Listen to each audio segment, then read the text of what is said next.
السلام عليكم ومرحبا بكم. ان شاء الله تكونوا كامل بخير وعلى خير. صحة فطوركم وان شاء الله النهار تاع اليوم يكون جاز عليكم خفيف. خياتي العزاز، ما تنسونيش في اشتراك في القناة وتفعلوا الجرس باش يلحقكم كل جديد، وتخليوا لي جيم الى عجبتكم الحكاية تاع اليوم.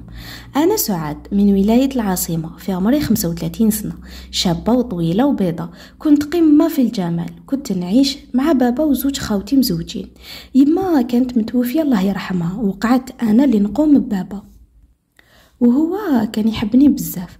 اما بعدها تبدل كامل ولا ما يهدرش معايا، وهذا كامل بسبة مرتو. المهم، قبل ما نحكي حكايتي، نتمنى من كل وحده راهي تقرا فيها تدعي لي ربي يصبرني في مصيبتي وربي يخلف عليا. كنت نعيش مع يما وبابا وزوج خاوتي. يما كانت تحبني بزاف وكانت تعلمني كلش، وغير تقول لي تعلمي كي راكي صغيره، وزيد نعيط عليك انا خير من اللي تعيط عليك عجوزتك. والحمد لله خرجتني مرة ونص، تعلمت كلش على يدها الله يرحمها، حتى الخياطة وعلمتني. ورجعوا الناس يضربوا بيا المثل فرزانة وشطارة. المهم، جازوا العوام وانا لاتيا غير في الطياب والشغل، وكنت خرجت من القرايه. يما كانت غير تعيط عليا باش نولي نقرا، ولكن انا كنت عنيده، وكي نقول كلمه ما نتراجعش عليها. بعدها قعدت في الدار وكنت بزاف فرحانه مع يما، ونضل معاها ونروحوا للمارشي كيف كيف ونطيب معاها، وكنت لاصقه فيها ومتعلقه بيها لواحد الدرجه ما تتصوروهاش. المهم، بعد هاك لحقت في عمري 28 سنه، مرضت يما بمرض السرطان الثدي، وكنت غير نبكي ونضل معاها. كنت حاسه باللي هاد المرض هو اللي راح يديها عليا. كانت غير تقول لي ما تبكيش عليا، انا عشت وش كتب لي ربي، ودكا بابك وخوتك راهم امانه عندك، وعندهم غير انتي. كنت كي نسمع هاد الهضره نشبع بكا. ما كنتش متقبله فكره انه يما تروح وتخليني، ما كنتش نتصور حياتي بلا يما.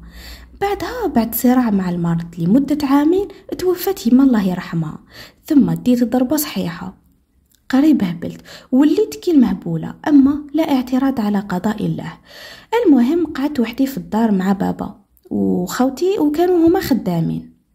وليت وحيدة. كان بابا يحبني بزاف، مام خوتي غير يفشوا فيا باش ما نحسش بالفراق تاع ماما. بصح ما كنتش قادرة نتقبل غيابها. على الدار ربي يرحمها ويرحم جميع الأمهات. جازوا عامين على فراق يما، ثم قرر بابا باش يعاود الزواج.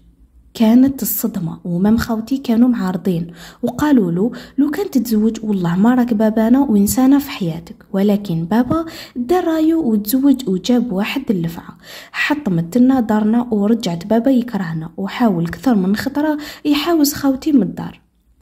المهم، مرت بابا كانت تلقى السبايب باش نداوس معاها وباش بابا يولي يكرهني، وصح لحقت لوين راهي حابة. بابا ولا يشوف فيا عدوته ماشي بنته، ورجع يكرهني. بعد ما كان يخاف عليا من نسمة الهوى، ولا يقول لي وقتاش تتزوجي ونتهنى منك يا شيبة النار. كنت غير نبكي وندعي ربي باش يفرج عليا وباش يرزقني بالزوج الصالح، ونتهنى من الهم اللي راني فيه. جازوا عوام وحنا غير في المشاكل. بعدها قرروا خوتي باش يديروا عرس، وبالفعل تزوجوا، داروا عرس واحد، وكما كان الحال جابوا نساهم للدار. وثم كانت الكارثة، ولاو يدوسوا مع مرت بابا، ودائما الحرب في الدار. لحقوا وين ولاو الجيران يدخلوا ويسلكوا بيناتهم. كانوا نسا خوتي واعرات بزاف، وحتى مرت بابا ماشي سهلة، وشعلت فيهم النار. بعدها بعام واخيرا جا مكتوبي. كنت بزاف فرحانة بخطيبي، كان بزاف حنين معايا وغير يسعف فيا.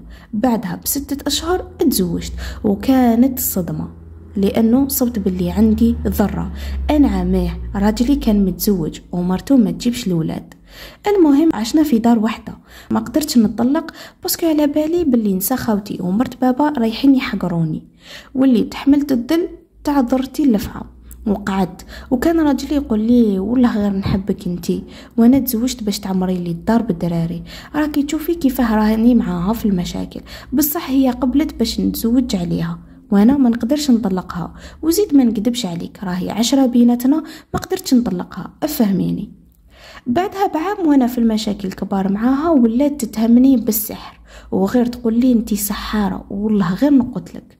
كنت ديما نسيي باش نبعد عليها، بصح والو، قعدت لاصقة فيا وغير دير لي في المشاكل وتدعي لي بالشر.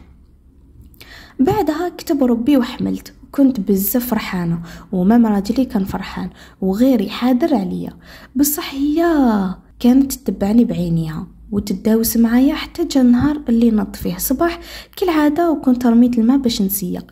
ثم كان البيبي في عمره 3 أشهر.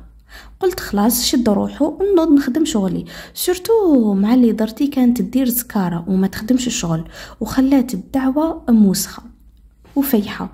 وليت نط انا باش نسيق، مع اللي رميت الماء جات وبدات تعيط وتقولي وعلاش مسيتي الشامبوان اللي كان في الدوش. قلت لها ماشي انا اللي مسيتو، بالك حميد. بدات تعيط وتقولي والله ما نخليك تفرحي بوليدك، وطبعتني وطحت في الارض، ديت ضربه صحيحه. بعدها عيط لراجلي وانا غير نبكي، جاي يجري وداني السبيطار، وثم كانت الصدمه، البيبي مات، طاح لي البيبي. دخلت في اكتئاب حاد لمدة شهر، ووليت ما نقدرش نقعد في دار واحدة مع درتي. رحت لدار بابا ووليت في مشاكل كبار مع نسا خوتي ومرت بابا، وتحتمت عليا باش نولي لدار راجلي، وهو كان معدني باللي يصيب لي حل، وكان متداوس مع مرته الأولى ولحقت بيناتهم الإطلاق، ولكن قعدت تحلل فيه وتقول له والله ما نعاودها ورايحة نعاملها كيما اختي. وللأسف هي يتيمة، يعني لو كان يطلقها ما عندهاش وين تروح وتبقى في الزنقة، يعني تحتمت عليه باش يخليها معانا.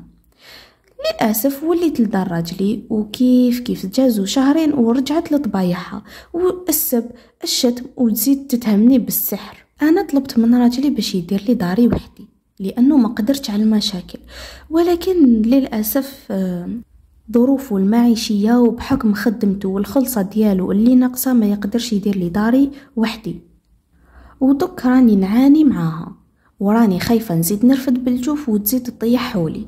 وليت منظرش من جهتها كامل وما نهضرش معاها، لكن اجيني يا بلا ولا نجيك، وين تصيبني تجي عندي وتحوس تدير لي المشاكل.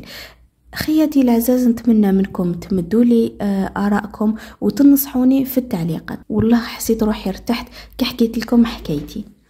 لهنا نكونوا لحقنا نهاية القصة، نتمنى تكون عجبتكم، وإلى قصة أخرى إن شاء الله. باي باي.